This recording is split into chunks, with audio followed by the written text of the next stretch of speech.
সংঘর্ষে জড়ায় চিন্ময় কৃষ্ণকে আদালত থেকে কারাগারে নেওয়ার সময় 2 ঘন্টা প্রিজন ব্যান আটকে রাখে সনাতন ধর্মাবলম্বী এবং এটার ব্যাপারে আমরা সংক্ষুব্ধ, তাই আমরা মহানগর দায়রা জজ আদালতে রিভিশন করা হয় চিন্ময় কৃষ্ণ দাস ব্রহ্মচারীকে। তিনি হাটাজারিতে অবস্থিত। শুরু করে দেয় পৃথিবীর আনাচে কানাচে, পৃথিবীর প্রত্যেকটা অঞ্চলে অঞ্চলে, পৃথিবীর প্রত্যেকটা জায়গার মধ্যে কালিমার বীজ রোপণ হয়ে যাবে। বলেন আল্লাহু আকবার। আজকে সেই পৃথিবীর মধ্যে, পৃথিবীর আনাচে কানাচে, আপনি পৃথিবীর যে প্রান্তে যান না কেন সেখানে কালিমার পতাকা উত্তীর্ণ আছে। হয়তো ওই সন্নিকটে মুসলমানের বিজয়, সমস্ত কাফের আর বেঈমানেরা মুসলমানের কাছে আত্মসমর্পণ করে আদু করে পড়ে থাকবে। সেই দিন সেই বিজয় মুসলমানের অতি সন্নিকটে, পৃথিবীর কেউ রুখতে পারবে না ইনশাআল্লাহ। মুসলমান ভাই আমার, যে কথা বুঝাতে চাচ্ছিলাম, আমার নবীকে আল্লাহ শুধুমাত্র ইজ্জত দেয় নাই, জাজিরাতুল আরবের মধ্যে পাঠায়া আমার নবীর ইজ্জত আর বরংকে আরো পৃথিবীর মধ্যে বাড়ায় দিয়েছেন। বলেন আল্লাহু আকবার। শুধু এটাই আমার নবীর শান নয়। যদি আপনার কাছে প্রশ্ন করি, আপনি বলেন তো দেখি, আপনার আমার নবীর মুখের ভাষাটা কি ছিল? আরবি ভাষা কি ছিল? বলেন, কথা বলেন, কি ছিল? আরবি ভাষা। এই আরবি হচ্ছে ইন্টারন্যাশনাল ভাষা। আমরা বলে থাকি পৃথিবীর মধ্যে ইন্টারন্যাশনাল ভাষা হচ্ছে ইংরেজি, কিন্তু না, আরবি ইন্টারন্যাশনাল ভাষা। ইন্টারন্যাশনাল ভাষা তো ওটাকে বলা হয় যেটা জমিনের উপরেও চলে, যেটা জমিনের নিচেও চলে, যেটা জান্নাতের মধ্যেও চলে, যেটা কবরের মধ্যে চলে, ওটাই হলো ইন্টারন্যাশনাল ভাষা। কথা বলেন, ঠিক না বেঠিক? কবরের মধ্যে কি ইংরেজি ভাষা চলবে? বলবে কবরের মধ্যে তোমার নাম কি জিজ্ঞাসা করবে কবরের মধ্যে? বলা হবে মান রব্বুকা, বড় কবরের মধ্যে আপনাকে বাংলায় প্রশ্ন করা হবে না, কবরের মধ্যে আপনাকে ইংলিশে প্রশ্ন করা হবে না, কবরে আপনাকে আরবিতে প্রশ্ন করা হবে। যে ইন্টারন্যাশনাল ভাষা আমার নবীকে দান করলেন, আরবি ভাষা, বলেন এই আরবি ভাষা লিখতে কয়টা বর্ণের প্রয়োজন হয়? কয়টা হরফের প্রয়োজন হয়? বলেন সবাই। 29টা। কয়টা হরফের প্রয়োজন হয়? যত আপনি আরবি শব্দ লেখেন না কেন, যাই লেখেন না কেন, এই 29টা হরফের বাইরে গিয়ে লেখার সুযোগ নাই, লেখার সুযোগ নাই। এবারে 29টা হরফকে যদি আপনি অ্যানালাইসিস করেন, আমার আল্লাহ রাব্বুল আলামিন আমার নবীর ইজ্জতের কারণে এই আরবি 29টা হরফ দিয়ে আমার নবীর এক একটা সিফাতি নাম উচ্চারণ করেছেন। বলেন আল্লাহু আকবার। আপনি যদি আলিফকে টান দেন, আমার নবী আহমদ। আপনি যদি বাকে টান দেন, আমার নবী বাশীর। আপনি যদি তাকে টান দেন, আমার নবী তাকি, সবথেকে বড় মুত্তাকি। আপনি যদি সাকে টান দেন, আমার নবী সাকে কাউসার।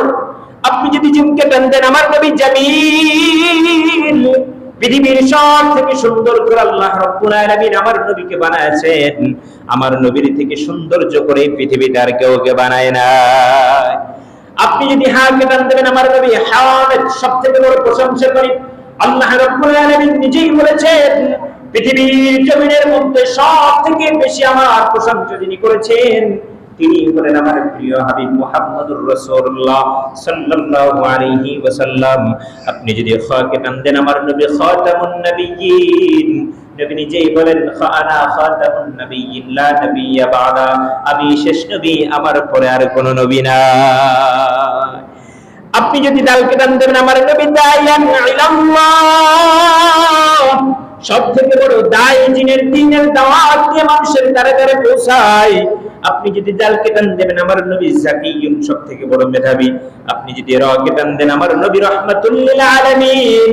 আমার নবীর থেকে রহমত ওয়ালার কেউ নাই, কারণ আল্লাহ রাব্বুল আলামিন নিজে কোরআনের মধ্যে ঘোষণা দিয়ে দিয়েছেন, ওয়া মা আরসালনাকা ইল্লা রাহমাতাল লিল আলামিন। আল্লাহ রাব্বুল আলামিনের পয়গম্বর রকে টান দিলে নবীর সুন্দর একটা গুণবাচক সিফাত বের হয়ে আসে। আপনি যাকে টান দেবেন, আমার নবী জাকিয়ুন। আপনি যদি সিনকে টান দেবেন, আমার নবী আমার নবী সাফিউল্লাহ। আপনি যদি তিনকে টান দেবেন, আমার নবী শাফিউল উম্মতের জিম্মাদারি। কিয়ামতের ময়দানে যেদিন উম্মত পেরেশানি হয়ে যাবে, আমার আপনার নবী মুহাম্মদুর রাসূলুল্লাহ সাল্লাল্লাহু আলাইহি ওয়াসাল্লাম সেদিন আপনার আমার ব্যাপারে সুপারিশ করবে, এ ব্যাপারে কোনো সন্দেহ নাই। আপনি যদি সদকে টান দেবেন, আমার নবী সফিয়ুন। আপনি যদি দদকে টান দেবেন, আমার নবী দাবিন উম্মতের জিম্মাদার। আপনি যদি তাকে টান দেন, আমার নবী তাইয়্যিব, আমার নবী তাহির। আমার নবী সব থেকে পবিত্র, আমার নবীর থেকে পবিত্র আর কেউ নাই। আপনি যদি জকে টান দেবেন আমার নবী জাকি, আমার নবী জাহিরুল জান্নাহ, আমার নবী জান্নাতের সমস্ত সব কিছু মানুষের সামনে স্পষ্টকারী। আপনি যদি আইনকে টান দেবেন আমার নবী আজিম, সব থেকে শ্রেষ্ঠ নবী, তার মতন আর কোন নবী নাই। আপনি যদি গয়নকে টান দেবেন আমার নবী গয়র আত্মমর্যাদা সম্পূর্ণ ব্যক্তি। আপনি যদি ফাকে টান দেবেন আমার নবী ফারেক লাইসাল বাতিল, হক বাতিলের পার্থক্যকারী। আপনি যদি কফকে টান দেবেন আমার নবী কারিউল কুরআন। পৃথিবীর মধ্যে আল্লাহ রাব্বুল আলামিন এমন কোন ব্যক্তিকে পাঠায় নাই যার জবানের তেলাওয়াত আমার নবীর থেকে মধুর হতে পারে। আপনি যদি কাফকে টান দেবেন আমার নবী কাফিল, আমার নবী উম্মতের সব থেকে বড় জিম্মাদার। আপনি যদি লামকে টান দেন আমার নবী লাইমুশান, আপনি যদি তিনকে টান দেবেন আমার নবী মুহাম্মদ, আমার নবী মুজাম্মিল, আমার নবী মুত্তাসির, আমার নবী সব থেকে শ্রেষ্ঠ নবী। আমার নবীর থেকে আর শ্রেষ্ঠ কোন নবী নাই। আপনি যদি নুনকে টান দেবেন আমার নবী নাজির, আপনি যদি হাকে টান দেবেন আমার নবী হাদিউল আলা, আপনি যদি হামজাকে টান দেবেন আমার নবী আল আমিন, আপনি যদি ইয়াকে টান দেবেন আমার নবীর আত্মমর্যাদা সম্পন্ন ব্যক্তি। আল্লাহ রাব্বুল আলামিন যার ব্যাপারে কত সুন্দর মধুর করে বলে ইয়াসিন ওয়াল কুরআনিল হাকীম। আওয়াজ করে বলেন না সুবহানাল্লাহ। আরবিতে যতগুলো হরফ আছে প্রত্যেকটা হরফকে যদি আপনি এক একটা করে টান দেন আমার নবীর এক একটা সিফাত নামগুলো বের হয়ে আসবে, আমার এক একটা নবীর আত্মমর্যাদা সম্পূর্ণ নামগুলো বের হয়ে আসবে, যেগুলো পৃথিবীর মানুষের কাছে স্পষ্ট হয়ে যাবে। এজন্য আমার নবীর ব্যাপারে আল্লাহ রাব্বুল আলামিন যেটাই সিলেক্ট করেছেন সেটাই আত্মমর্যাদার জন্য সিলেক্ট করেছেন। আমার নবীর কোন দিক দিয়ে আমার নবীকে আল্লাহ কমতি দেয় না। আওয়াজ করে বলেন ঠিক না? চিন্তা করেন, শুধু এটাই না, আমার নবীকে আল্লাহ কুরাইশ বংশে পাঠাইলেন। আমার নবীর দাদার নাম আব্দুল মুত্তালিব। আওয়াজ করে বলেন নবীর দাদার নাম কি? আরো আওয়াজ করে বলেন নবীর দাদার নাম কি? এই আব্দুল মুত্তালিব হলো কাবার জিম্মাদার তৎকালীন সময়ে। তখন আমার নবী এখনো দুনিয়াতে আসে নাই। তাফসীরে বাইজাবির মধ্যে এবং হাদিসের অনেক কিতাবগুলোর মধ্য থেকে ঘাটাঘাটি করে ছোট্ট একটা ইবারত ঘটনা আপনাদেরকে শোনাই। রাসূল সাল্লাল্লাহু আলাইহি ওয়াসাল্লামের দাদা আব্দুল মুত্তালিব হেরেমের সামনে ঘুমায় আছেন, কাবার সামনে ঘুমায় আছেন। ঘুমের মধ্যে স্বপ্ন দেখলেন যে তাকে এসে বলতেছেন তুমি একটা কূপ খনন করো, ইদফালিল জমজম, তুমি এই জমজমটাকে খনন করো। আব্দুল মুত্তালিব স্বপ্ন দেখার পরে চিন্তা করলেন এই জমজম আমি কেমন করে খনন করব, এর কোনো নিশানা আমি না জানি না। পরের দিন আবার ঘুমাইলেন। ঘুমানোর পরে তাকে নির্দিষ্ট নিশানা দেখায় দেওয়া হলো, অমুক জায়গার মধ্যে তুমি একটা জমজম কূপ খনন করো। রাসূল আকরাম সাল্লাল্লাহু আলাইহি ওয়াসাল্লাম দুনিয়াতে এখন আসেন নাই।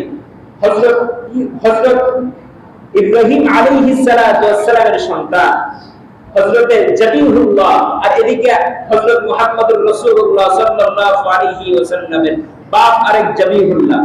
হযরত ইসমাঈল আলাইহিস সালাতু ওয়াস সালামের পায়ের গোড়ার নিচের থেকে যে কূপ খনন হয়েছিল সেই কূপটার নাম হচ্ছে জমজম।